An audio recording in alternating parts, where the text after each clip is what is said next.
Sir ಪ್ರಾರಂಭದಲ್ಲಿ ನನಗೆಲ್ಲ ಇದಕ್ಕೆ ಅಪೋಸ್ ಮಾಡಿದವ್ರೆ, ಮನೆಯಲ್ಲೇ ಹಿಡ್ಕೊಂಡು ಹೊರಗಿನವರು ಕೂಡ. ಅಷ್ಟೇ ಈ ಪಕ್ಕದಲ್ಲಿ ಹೊಲದಾಗ ಇರ್ತಕ್ಕಂಥ ನಮ್ಮ ಮಾವ ಅವರೇ ಹೇಳ್ತಿದ್ರು, ಆಯ್ತಪ್ಪ ಸಿಗಿನ ಗಿಡ ದೊಡ್ಡವಾದ್ರೆ ನಾವು ಇರಲ್ಲ, ನಾವೇ ಹೋಗ್ಬಿಡ್ತೀವಿ, ಕಳ್ಳರ ಕಾಟ ಹಂಗೆಲ್ಲ ಹೇಳ್ತಿದ್ರು. ಇವತ್ತೆಲ್ಲ ಅವ್ರು ಇದನ್ನ ನೋಡ್ಕೊಂಡು ಅವ್ರಿಗೆ ಹೇಳ್ತಾರಪ್ಪ ಚೆನ್ನಾಗಿರ್ತೇಳಿ.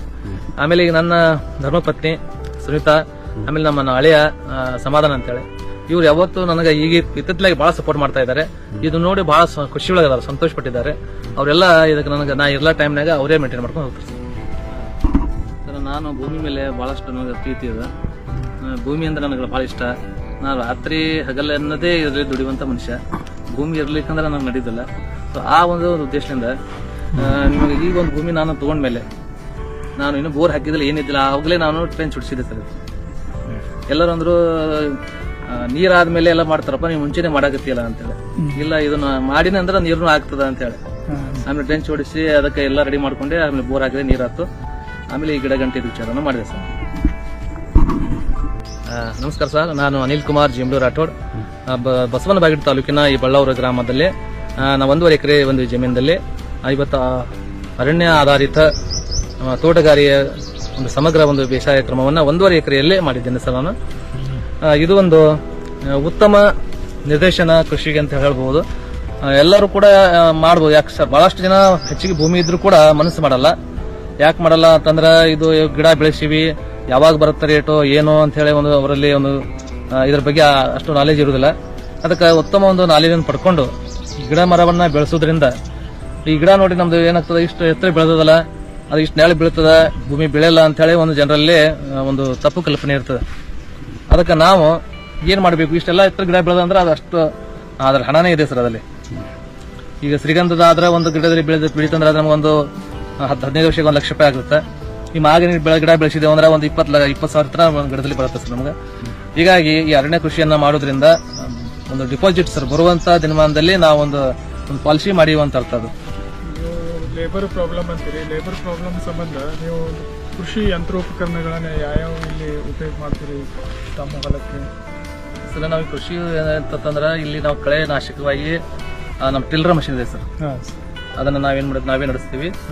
ಅದನ್ನ ವಾರಕ್ಕೊಂದ್ಸಲ ಏನಾದ ಕಳೆಯನ್ನ ತೆಗಿತೀವಿ. ಹೀಗಾಗಿ ನಮ್ಮ ಲೇಬರ್ ಸಮಸ್ಯೆ ಇರೋದು ಸಲ. ಆಮೇಲೆ ಈಗ ನಾವು ಈ ಒಂದು ಅರಣ್ಯ ಕೃಷಿ ಮಾಡಿದ ಉದ್ದೇಶನೇ ಇದೆ, ಬರೋ ದಿನಮಾನದಲ್ಲಿ ನಮ್ಗೆ ಲೇಬರ್ ಸಮಸ್ಯೆ ಆಗಬಾರ್ದು. ಲೇಬರ್ ನಮ್ಗೆಲ್ಲನೂ ನಾವು ಮಾಡ್ಕೊಳ್ಳೋ ಒಂದ್ಸಲ ನಾವು ಗಿಡವನ್ನು ಹಚ್ಚಿಬಿಟ್ರೆ ಒಂದು 10-15 ವರ್ಷ ನಾವು ನಿಶ್ಚಿಂತವಾಗಿರ್ತೀವಿ. ನಮ್ಗೆ ಏನು ಖರ್ಚಿನ ಇರೋದು ಸರ್.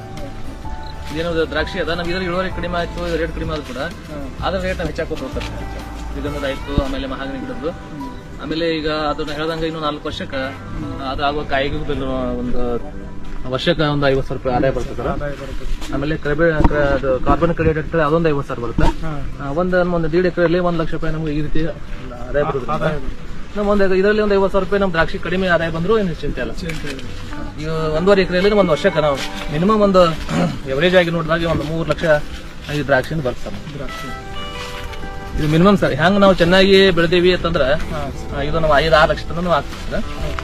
ಅಂದ್ರೆ ಒಂದು 4 ಟನ್ ಮಾಲ್ ತೆಗೆದೀವಿ, 150 ನಮ್ಗೆ ರೇಟ್ ಸಿಕ್ತು ಅಂದ್ರು 6 ಲಕ್ಷ ಖರ್ಚು ತೆಗೆದು ಒಂದು 4 ಲಕ್ಷ ಹೋಗುತ್ತದೆ. ಆಮೇಲೆ ನಮ್ಗೆ ಏನು ಕಡಿಮೆ ಏನೋ ಇವತ್ತು ಸ್ವಲ್ಪ ಏನೋ ವಾತಾವರಣದ ವೈಪರೀತ್ಯಕ್ಕೆ ತುತ್ತಾಗಿ ಏನೋ ತೊಂದರೆ ಆಗಿ ನಮಗೆ ಕಾಯಿ ಕಡಿಮೆ ಇದ್ರು ಕೂಡ ಕನಿಷ್ಠ ಒಂದು 3 ಲಕ್ಷ ರೂಪಾಯಿ ಪ್ರತಿ ವರ್ಷ 3-3.5-4 ಲಕ್ಷ ತನಕ ನಾವು ದ್ರಾಕ್ಷಿ ಬರ್ತಾ ಇದೆ. ಈಗ ಇದೆ ಸರ್. ಈಗ ನಮ್ಮ ರೈತರಲ್ಲಿ ಅಥವಾ ಈ ಕೃಷಿ ಒಂದು ಕ್ಷೇತ್ರದಲ್ಲಿ ಒಂದು ಚಾಲೆಂಜ್ ಏನಂತಂದ್ರೆ ಕೃಷಿ ಕಾರ್ಮಿಕರದ್ದು ಲೇಬರ್ ಟೈಮ್ನಾಗ ಸಿಗಲ್ಲ. ಸಿಕ್ಕರು ಅವ್ರಿಗೆ ಹೆಚ್ಚಿಗೆ ನಾವು ಕೂಲಿ ಕೊಡಬೇಕಾಗುತ್ತೆ. ಹೀಗಾಗಿ ನಮಗೆ ಇನ್ನೊಂದು ಇಂಥ ಒಂದು ಕೃಷಿಯನ್ನು ಮಾಡೋದ್ರಿಂದ ನಮ್ಗೆ ಇಲ್ಲಿ ಲೇಬರ್ ಒಂದು ಅವಶ್ಯಕತೆ ಬಹಳ ಕಡಿಮೆ ಬರುತ್ತೆ. ಇನ್ನೇನು ದ್ರಾಕ್ಷಿ ನಾವು ಚಾಟಿ ಮಾಡುವಾಗ ಒಂದಿಷ್ಟು ಬಿಟ್ಟರೆ ಉಳಿದ ಟೈಮ್ನಾಗೆಲ್ಲ ನಾವು ಮಾಡ್ಬೇಕು. ಅದು ಹಸಿಕಾಯಿ ನಾವು ಕೊಟ್ಟು ಬಿಟ್ಟು ಲೇಬರ್ ಬೇಕಾಗುತ್ತೆ, ಅವರೇ ಕಟ್ ಮಾಡ್ಕೊಂಡು ಹೋಗುತ್ತೆ. ಒಂದು ಮಿನಿ ಟ್ರ್ಯಾಕ್ಟರ್ ಇದೆ ಸರ್, ಅದನ್ನ ನಾವು ಸ್ಪ್ರೇ ಮಾಡ್ಲಿಕ್ಕೆ ಯೂಸ್ ಮಾಡ್ತೀವಿ. ಜೊತೆಗೆ ಅದೇ ಟಿಲ್ಲರ್ ಮಷೀನ್ ಇದೆ ಸರ್, ಅದನ್ನ ಕಳೆ ನಾಶಕ ಅದಕ್ಕೆ ಏನ್ ಮಾಡ್ತೀವಿ ಅಂದ್ರೆ ಅದು ರೂಟೌಟ್ ಇದೆ ಅದರಲ್ಲಿ. ಆಮೇಲೆ ಅದು ಹರಗುದು ಇದೆ, ಅದು ಮಡಿಕೆ 4-5 ಐಟಮ್ಸ್ ಇದೆ, ಅದು ತೋರಿಸ್ತೇನೆ ಸರ್.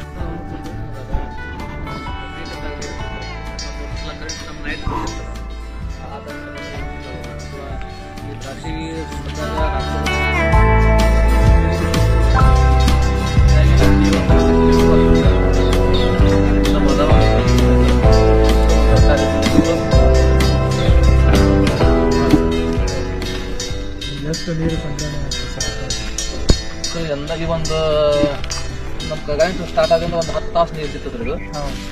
ಈಗ ಲೀಟ್ರ್ ತಂದ್ರೆ ಅಂದಾಜು ಒಂದು 20,000 ಲೀಟ್ರ್ ಅಷ್ಟು ನೀರು ಸ್ಟಾಕ್ ಆಗುತ್ತೆ ಸರ್. ಆಮೇಲೆ ಇದರ ಬೇಕು ನಾವು ಬರೋದ್ರ ಮಂದಲ್ಲಿ ಇದರಲ್ಲಿ ಮೀನು ಸಾಕಣೆ ಕೂಡ ಸಣ್ಣ ಪ್ರಮಾಣದಲ್ಲಿ ಮಾಡ್ಕೊಳ್ಳುವಂತ ಉದ್ದೇಶ ಇದೆ ಸರ್. ಇಷ್ಟೇ ಮೇವು ಇದ್ರು ಕೂಡ ಒಂದೊಂದ್ಸಲ ನಾವು ಒಣ ಮೇವು ಕೂಡ ಹಾಕ್ಬೇಕಾಗ್ತದೆ ಸರ್. ಒಂದ್ ಟೈಮ್ ನಾವು ಹಸಿ ಮೇವು ಹಾಕ್ತಿವಿ, ಒಂದ್ ಟೈಮ್ ಅವಕ್ಕೆ ಒಣ ಮೇವು ಹಾಕ್ತಿವಿ, ಆಮೇಲೆ ಒಂದಿಷ್ಟು ಕಾಳ ಕಡಿ ಹಾಕ್ಬೇಕಾಗ್ತದೆ, ಸ್ಟಾಕ್ ಮಾಡ್ಕೊಂಡಿರ್ತೀವಿ. ಆಮೇಲೆ ನಾವು ಕೃಷಿ ಅಂತ ಹೇಳಿದ್ರೆ ಸರ್ ಈ ಟಿಲ್ಲರ್ ಪವರ್ ಟಿಲ್ಲರ್ ಇದರಿಂದ ನಾವು ರೋಟೋವೇಟರ್ ಕೂಡ ಮಾಡಬೇಕು ಸರ್. ಆಮೇಲೆ ಇದು ಹರಿಗೂ ಒಂದು ಕುಂಟೆ ಸರ್. ಆಮೇಲೆ ಇದು ನೇಗಿಲಿ ಇದೆ ಸರ್, ಮಡಿಕೆ ಅದ. ಒಂದೊಂದು ಇಕ್ವಿಪ್ಮೆಂಟ್ ತೋರಿಸ್ಬಿಟ್ರಿ, ಅದರ ಹೆಸರು ಅಷ್ಟೇ ಇದೆ. ಇದು ಪವರ್ ಟಿಲ್ಲರ್ ಸರ್. ಇದನ್ನ ನಾವು ಏನದ ಕೃಷಿಯಲ್ಲಿ ಕಳೆನಾಶಕ ಕಳೆಯನ್ನ ಅಥವಾ ನಾವು ಹರಗಾಕ್ ಬರ್ತದೆ, ರೋಟೋವೇಟರ್ ಭೂಮಿಯನ್ನು ಹದ ಮಾಡ್ಕೊಳಕ್ ಬರ್ತದೆ ಸರ್. ಆಮೇಲೆ ನೇಗಿಲಿ ಹಾಕೊಳಕ ಮಡಿಕೆ ಸರ್, ಇದನ್ನು ಕೂಡ ಹಾಕೊಂಡು ನಾವು ಸಾಲ ಹಾಕೊಳ್ಳಕ್ಕೆ ಅದು ಬರ್ತದೆ ಸರ್. ಆಮೇಲೆ ನೇಗಿಲಿ ಸರ್, ಇದನ್ನು ಕೂಡ ಯೂಸ್ ಮಾಡ್ಕೊತೀವಿ ಯಾವಾಗ ಕೆಲಸಕ್ಕೆ ಬರ್ತದೆ ಅವರು ಸಂದರ್ಭ ಮಾಡ್ಕೊಂಡು ಮಾಡ್ತೀವಿ. ಆಮೇಲೆ ಇದು ಹರಗೋ ಮಿಷನ್ ಕುಂಟೆ ಸರ್. ಇದೊಂದು ಮ್ಯಾನುವಲ್ ಆಗಿ ನಾವು ಕಸ ತೆಗೆದುಕೊಳ್ಳಕ್ಕೆ ನಾವೇ ಮಾಡ್ಕೊತೀವಿ ಸರ್ ಇದರಿಂದ. ಆಮೇಲೆ ಸಲಿಕೆ ಸರ್ ಸಣ್ಣದು, ಒಂದೇ ಕೈಯಲ್ಲಿ ಸಿಂಗಲ್ ಹ್ಯಾಂಡಿಂದ ನಾವು ಕೆಲಸ ಮಾಡ್ಕೋಬೇಕು ಸರ್.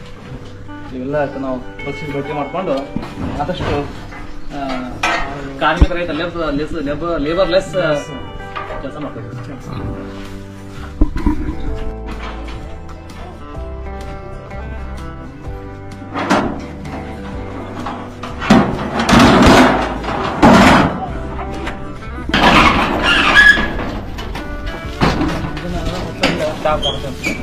ಹಿಂಗೊಂದು 30 ಫೂಟ್ ಅದ, ಹಿಂಗೊಂದು 14 ಫೂಟ್ ಸರ್. ಇಷ್ಟು ಹಾಕಿ ಮಾಡ್ಕೊಂಡು ಒಂದು ವರ್ಷಕ್ಕೆ ನಮ್ಮ ಒಂದು 100 ಆಕಳ ಹಿಡ್ಕೊಂಡು ಕುರಿ ಮರಿ ಏನೆಲ್ಲ 100 ಬೇಕಂದ್ರೆ ನಾವು ಒಂದು ವರ್ಷ ಮೇಯಿಸ್ಬೋದು. ಜೊತೆಗೆ ನಾವು ಹಸಿ ಮೇವು ಹಾಕಿರ್ತೀವಿ. ಆಮೇಲೆ ಇದು ಯಾವ ಸಂದರ್ಭದಾಗ ನೀವು ಕಲೆಕ್ಟ್ ಮಾಡ್ತೀವಿ, ಏನೇನು ಕಲೆಕ್ಟ್ ಮಾಡ್ತೀವಿ, ಇದ್ರ ಜೊತೆ ಯಾವ್ಯಾವ ಮೇವು ಮಿಕ್ಸ್ ಮಾಡ್ತೀವಿ ಸರ್? ಇದನ್ನ ಈಗ ತೊಗರಿ ರಾಶಿ ಬರೋ ಸಂದರ್ಭದಲ್ಲಿ ತೊಗರಿ ಸಿಗುತ್ತೆ, ತೊಗರಿ ಹೊಟ್ಟು ಸಿಗತ್ತೆ ನಮಗೆ. ಆಮೇಲೆ ಕಡ್ಲೆ ಹೊಟ್ಟು ಸಿಗತ್ತೆ ಸರ್, ಇನ್ನೊಂದು 6 ಅದು ಸಿಗುತ್ತೆ ನಮ್ಗೆ ಕಡ್ಲೆ ಹೊಟ್ಟು. ಇದು ಆಮೇಲೆ ಶೇಂಗಾ ಹಿಟ್ಟು ಸಿಗೋದು ನಮ್ಗೆ ರೇರ್.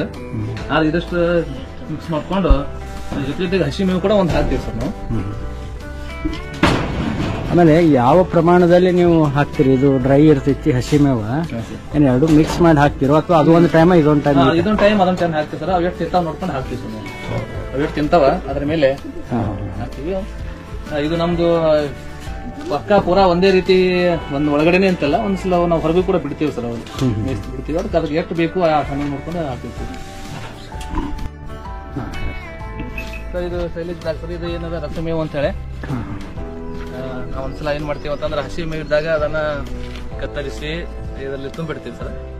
ಇದು ನಮಗೇನಾಗ್ತದೆ ಅಂದ್ರೆ ಮೇವು ಸಿಗದೇ ಇದ್ದಾಗ ಅಂತ ಸಂದರ್ಭದಲ್ಲಿ ಇದನ್ನು ಬಳಕೆ ಮಾಡ್ತೀವಿ ಸರ್. ಇದು ಮಾಡೋ ವಿಧಾನ ಹೆಂಗ ಸ್ವಲ್ಪ ವಿವರವಾಗಿ ಹೇಳಿ ಸರ್. ಇದನ್ನ ಚಾಪ್ ಕಟ್ಟರ್ ಬರುತ್ತೆ ಸರ್. ಹಸಿ ಮೇವು ತಂದ್ರೆ ಅದನ್ನ ಸಣ್ಣಾಗಿ ಪುಡಿ ಕಟ್ ಮಾಡಿ ಪೌಡರ್ ಸಿಗುತ್ತೆ ಸರ್. ಅದಕ್ಕಂತ ಅದನ್ನ ಸಿಂಪಡಣೆ ಮಾಡಿ ಒತ್ತೆ ಏನಾರ ತುಂಬಿ ಒಂದ್ಸಲ ಬಿಟ್ಬಿಟ್ಟು ಅಂದ್ರೆ ಮುಗಿಸ್ತದೆ. ಅಂದ್ರೆ ಸ್ವಲ್ಪ ಉಪ್ಪು ನೀರು ಹಾಕಿ ಎಷ್ಟು ಅವಧಿವರೆಗೆ ಬಿಡ್ಬೇಕು ಅದನ್ನ? ಇದು ಪೂರಾ 1 ವರ್ಷ ಮಟ್ಟ ನಡೀತದೆ ಸರ್. 1 ವರ್ಷ ತನಕ ಯೂಸ್ ಮಾಡ್ಬೋದು ಸರ್ ನಾವು ಅದನ್ನ. ನಮ್ಗೆ ಯಾವಾಗ ಆತಂದ್ರೆ ಎಲ್ಲಿ ನಮ್ಗೆ ಯಾವಾಗ ಹೊರಗಿನ ಒಂದು ಇದು ಮೇವು ಸಿಗೋದಲ್ಲ ಅಂತ ಸಂದರ್ಭ ಇದನ್ನು ಸರ್.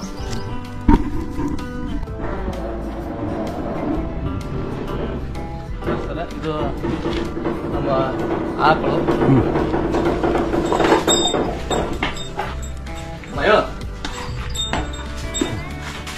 ಇದು ಹೆಸರು ಗೌರಿ ಅಂತ. ಇದು ನಿಜವಾಗಿ ಗೌರಿನೇ. ನಮ್ಮ ಕಾಮದ ಏನಿದೆ ಸರ್, ನಮ್ಗೆ ಇದು ಗೋಮೂತ್ರ ಇದರ ಹೆಂಡಿ ಎಲ್ಲವೂ ಕೂಡ ನಮಗ ಭೂಮಿಗೆ ಅಮೃತ ಇದ್ದಂಗ. ಇದರ ಒಂದು ಕರ ಐತೆ ಸರ್, ಮನೆ 20 ವರ್ಷ ಮರಿನಿ.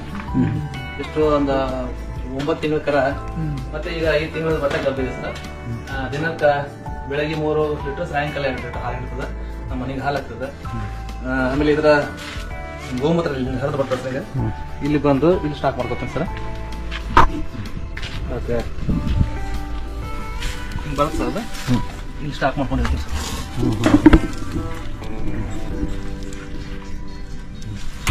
ಇಲ್ಲಿ ಸ್ಟಾಕ್ ಮಾಡ್ಕೊಂಡು ಇದನ್ನ ಮತ್ತೆ ಒಂದು ಬ್ಯಾರಲ್ಲಿ ಹಾಕೊಂಡು ಜೀವಾಮೃತ ಮಾಡಿ ಬೆಳಗ್ಗೆ ಹಾಕ್ಬಿಡ್ತೀವಿ ಸರ್. ಆಮೇಲೆ ಇವು ಎರಡು ಏನದ ಸರ್, ಎರೆಹುಳ ತಟ್ಟೆ ಮಾಡ್ತೀವಿ ಸರ್.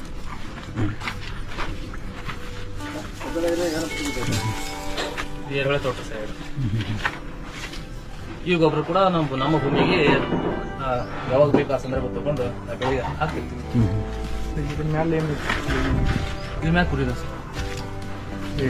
ಕನ್ಸ್ಟ್ರಕ್ಷನ್ ಫ್ಲೋ ಇರ್ತದೆ ಈಗೆಲ್ಲ ಸರ್ ಈಗೇನು ನಾವೇ ಮಾಡಿದ್ವಿ ಸರ್.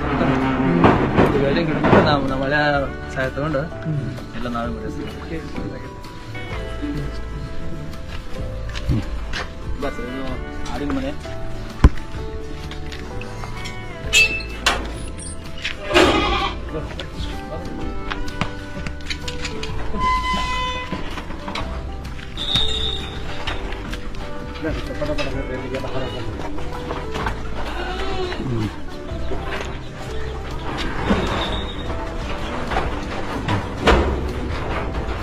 ಅಂದಾಜು ಯಾವ ತಳಿ ಆಡುಗಳನ್ನ ಸಾಕ್ತಾರೆ?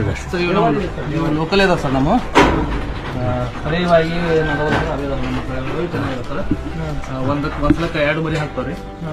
10 ಆಡು ಅಂದಾಜು 10 ಆಡು ಸರ್. ಒಂದು ಆಡಿಂದ 2 ಮರಿ ವರ್ಷದಾಗ 2 ಸಲ ಇರ್ತಾವ್ರಿ. ನಮ್ಗೆ ಒಂದಿಷ್ಟು ಮರಿಗೆ ಏನೋ ಯಾವ್ದೋ ಕಾರಣದಿಂದ ಮರಿಗಳು ಸತ್ರು ಕೂಡ 1-2 ಸತ್ರು ಕೂಡ ಒಂದು ವರ್ಷನಲ್ಲಿ ಸುಮಾರು 30 ಮರಿ ಸಿಗುತ್ತೆ. ನಾವು ಎವರೇಜ್ ಒಂದು 5,000 ರೂಪಾಯಿ ಹಿಡಿದ್ರು ಒಂದು 1,000 ರೂಪಾಯಿ ನಾವು ಮಾಡ್ತೀವಿ ಒಂದು ವರ್ಷಕ್ಕೆ. ಆಮೇಲೆ ನಾವು ಹೊರಗಿಂದ ಕೂಡ ಕುರಿ ಮರಿ ಗಂಡು ಟಗರು ಮರಿ ತಂದು ಹಾಕ್ತೀವಿ. ಅವು ನಾವು ಒಂದು 6 ತಿಂಗಳ ಒಂದ್ಸಲ ತೆಗಿತೀವಿ ಸರ್. ಇದಕ್ಕೆ ಇದ್ರಾಗ ಒಂದು 50 ಇರ್ತದೆ. ಆಡಿದ್ರಿಂದ ಇಲ್ಲಿ ಸ್ವಲ್ಪ ಕೆಳಗಡೆಯಲ್ಲೇ ಹಾಕ್ತೀವಿ. ಅವು ನಮ್ಗೆ ನಮ್ಮ ಕ್ಯಾಪಾಸಿಟಿ ತಕ್ಕಂತ ನಾವು ನೋಡ್ಕೊಂಡು ತರ್ತೀವಿ ಸರ್. ಒಮ್ಮೆ 25 ತರ್ತೀವಿ, ಒಂದು 6 ತಿಂಗಳು ಬಿಟ್ಟು ಮಾರಿ ಮತ್ತೆ ಒಂದು 50 ತರ್ತೀವಿ. 100 ದಾಟಿಲ್ಲ ಸರ್. 100 ಒಳಗೆ ಮಾಡೀವಿ. 25 ಹಿಡ್ಕೊಂಡು ಒಂದು 30 ಮಾಡೀವಿ ಸರ್. ಉತ್ತಮ ಲಾಭ ಸರ್ ಮಾಡ್ಕೊಂಡು ರೈತರಿಗೆ.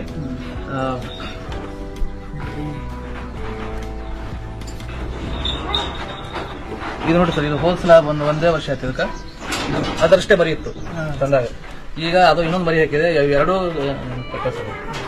5 ತಿಂಗಳು ಮರಿ ಈಗ ಮತ್ತೆ ಮುಂದಿನ ವರ್ಷದಲ್ಲಿ 4 ಆಗ್ತದೆ ಸರ್. ಹೋತ್ ಮರಿ ಅಷ್ಟು ಮಾರಿ ಹೆಣ್ಣು ಮರಿ ಅಷ್ಟು ಇಟ್ಕೊತಿರ್ತೀವಿ ಸರ್. ಈ ಕಡೆ ಮೇವು ಸಂಗ್ರಹಣೆ ಮೇವು ಸಂಗ್ರಹ ಮಾಡ್ಕೊಂಡು ಇಲ್ಲಿ ಹಾಕೊಳ್ಳಿಕ್ಕೆ ಸರ್. ಅಂದ್ರೆ ನಮ್ಮ ಲೇಬರ್ ಸಮಸ್ಯೆ ಏನಿಲ್ಲ ಸರ್. ಇವಾಗ ನಮ್ಗೆ ಕಸ ಹುಡುವಂತ ಸಮಸ್ಯೆ ಇಲ್ಲ. ಇಲ್ಲಿ ಏನು ಬೀಳುವಂತ ಹಿಕ್ಕಿಗಳು ಒಂದು 6 ತಿಂಗಳು ಕೆಳಗೆ ಬಿದ್ದರೂ ಏನು ತೊಂದರೆ ಇಲ್ಲ. ನಾವು ಒಂದು ದಿವಸ ಕಸಬಾಗಿ ಹಚ್ಚಲ್ಲ ಸಿಗುತ್ತೆ. ನಾವು ಕೆಳಗಡೆ ಬಿದ್ದು ಬಿಡ್ತಾವ. ಆಮೇಲೆ ಕೆಳಗೆ ಬಿದ್ದಿದ್ದು ಕೆಳಗೆ ಕೊಳೆದ ಸರ್. ಹಿಕ್ಕಿ ನಿಂತಿರ್ತಾವ. ಬಟ್ ನಾವು ಹಾಕುವಂತ ಕಾಳುಗಳು ಕೂಡ ಏನು ಬೀಳ್ತಾವ ಸರ್. ಅಥವಾ ಹಿಕ್ಕಿ ಒಳಗೆ ಕಾಳುಗಳು ಅಂಶ ಇದ್ದು ಕೂಡ ಅದನ್ನು ಹೊಡೆತಿರ್ತಾವ ಸರ್ ಒಳ್ಳೆ. ಅದನ್ನು ಕೂಡ ನಮ್ಮಲ್ಲಿ ಅದ ಸರ್.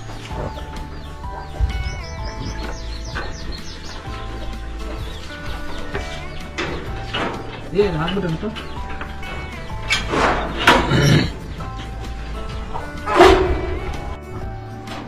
ಈ ಮೇಲೆ ತಾವು ನೋಡಿದಂಗೆ ಮೇಲೆ ಆಡೋದವ ಸರ್. ಆಡು ಕುರಿ ಮೇಲ್ಗಡೆ ಇರ್ತವೆ. ಅದು ಹಿಕ್ಕಿ ಕೆಳಗೆ ಬರ್ತದೆ. ಇಲ್ಲಿ ಕೆಳಗಡೆ ಏನಾದ ನಮಗೆ ಕೋಳಿ ಇದಾವೆ ಸರ್. ಜವಾರಿ ಕೋಳಿ ನಾವು ಸಾಕಿರ್ತೀವಿ. ಆ ಜೊತೆಗೆ ಅವು ಕಕ್ಕೇರಿ ಅಂತೇಳಿ ಆ ತಳಿ ಇದಾವೆ. ಆಮೇಲೆ ಜವಾರಿ ಮತ್ತೆ ಕಕ್ಕೇರಿ ಇವು ಎರಡೇ ತಳಿ ನಾವು ಸಾಕಿದ್ದು.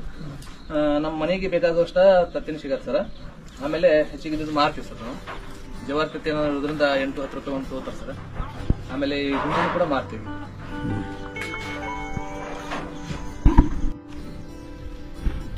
ತಾವು ಇಲ್ಲಿ ತಮ್ಮ ಒಂದು ಚಿಕ್ಕದಾದಂತ ಒಂದು ಹೊಲದಲ್ಲಿ ಅಂದ್ರೆ 1.5 ಎಕರೆಯಲ್ಲಿ ತಾವು ಇಷ್ಟೆಲ್ಲ ಒಂದು ಸಮಗ್ರ ಕೃಷಿ ಮತ್ತು ಅರಣ್ಯ ಕೃಷಿಯನ್ನು ಮಾಡಿದಿರಿ.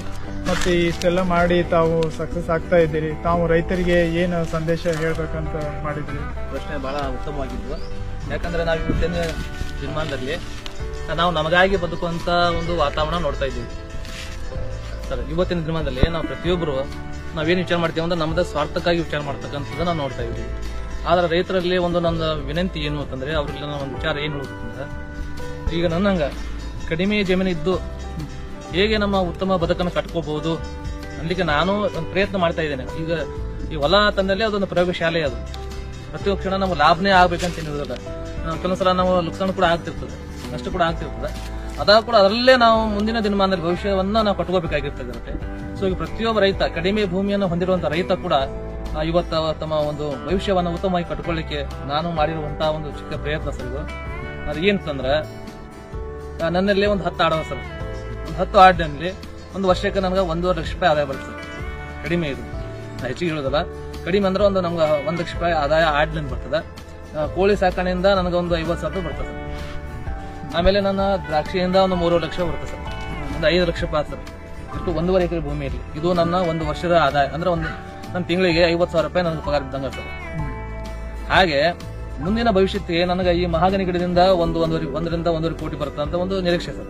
ನಾಳೆ ಏನೇ ಆಗಿರಬಹುದು, ಅಲ್ಲಿವರೆಗೆ ನನಗೆ ಇದು ಆಮ್ಲಜನಕ ಕೊಡ್ತದೆ ಸರ್, ನನಗೆ ಒಂದು ಆರೋಗ್ಯವನ್ನು ಕೊಡ್ತದೆ, ನೆಮ್ಮದಿಯನ್ನು ಕೊಡ್ತದೆ ಸರ್. ಇಂಥ ಒಂದು ಅರಣ್ಯದಲ್ಲಿ ನಾನು ವಾಸ ಮಾಡ್ತಾ ಇದ್ದೀನಿ, ನಾನು ಒಂದು ಮಲೆನಾಡಲ್ಲಿ ವಾಸ ಮಾಡುವಂತ ಆ ಒಂದು ರೀತಿಯ ನನ್ನ ಒಂದು ಅನುಭವ ನನಗೆ ಆಗ್ತಾ ಇದೆ ಸರ್. ಆಮೇಲೆ ಶ್ರೀಗಂಧ ಇದು ಇಂಟರ್ನ್ಯಾಷನಲ್ ಮಾರ್ಕೆಟ್ ಅದ ಸರ್.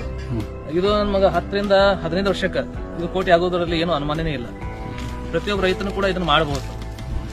ಈಗ ಪ್ರತಿಯೊಬ್ಬ ರೈತ ಏನ್ ವಿಚಾರ ಮಾಡ್ತಾನೆ, ಇಷ್ಟು ಭೂಮಿಯಲ್ಲಿ ನಾನು ಗಿಡ ಬೆಳೆಸಿಬಿಟ್ನೆ ಅಂದ್ರೆ ನಾನು 10-15 ವರ್ಷ ನಾನು ಏನ್ ಮಾಡ್ಬೇಕು ಅಂತ ಹೇಳ್ತಾರೆ. ಅಂತವರಿಗೆ ಈ ಕೃಷಿಯ ಜೊತೆಗೆ ಉಪಕಸಬನ್ನಾಗಿ ಒಂದು 10-15 ಆಡು ಸರ್, ಒಂದ್ 2 ಆಕಳು ಇರಬೇಕು, ಆಮೇಲೆ ಒಂದು 100 ಕೋಳಿ ಇರ್ಬೇಕು ಸರ್. ಈ ಉಪಕಸಬ ಇರೋದ್ರಿಂದ ಅವನಿಗೆ ದಿನಾಲೂ ಕೂಡ ಇನ್ಕಮ್ ಬರ್ತದೆ, ತಿಂಗಳಿಗೆ ಕೂಡ ಇನ್ಕಮ್ ಬರ್ತದೆ, ವರ್ಷಕ್ಕೆ ಕೂಡ ಆದಾಯ ಬರ್ತದೆ. ಹೀಗಾಗಿ ಯಾವ ರೈತನು ಕೂಡ ಆತ್ಮಹತ್ಯೆ ಮಾಡ್ಕೊಳ್ಳುವಂತ ಪ್ರಶ್ನೆನೇ ಬರೋದಿಲ್ಲ. ಅದಕ್ಕೆ ರೈತನಿದ್ದವನು ಸ್ವಲ್ಪ ಬುದ್ಧಿವಂತಿಕೆಯಿಂದ ಸ್ವಲ್ಪ ಶ್ರಮವನ್ನು ವಹಿಸಿ ತಾನು ಮಾಡಿದ್ದೇ ಆದ್ರೆ, ಇಂಥ ಒಂದು ಕೃಷಿಯನ್ನು ಮಾಡಿದ್ದೇ ಆದಲ್ಲಿ ಜೀವನದಲ್ಲಿ ಅವನಿಗೂ ಕೂಡ ಗೌರವ ಸಿಗತ್ತ, ಅವನು ಕೂಡ ಗೌರವಯುತವಾದ ಜೀವನವನ್ನು ಮಾಡಬಹುದು.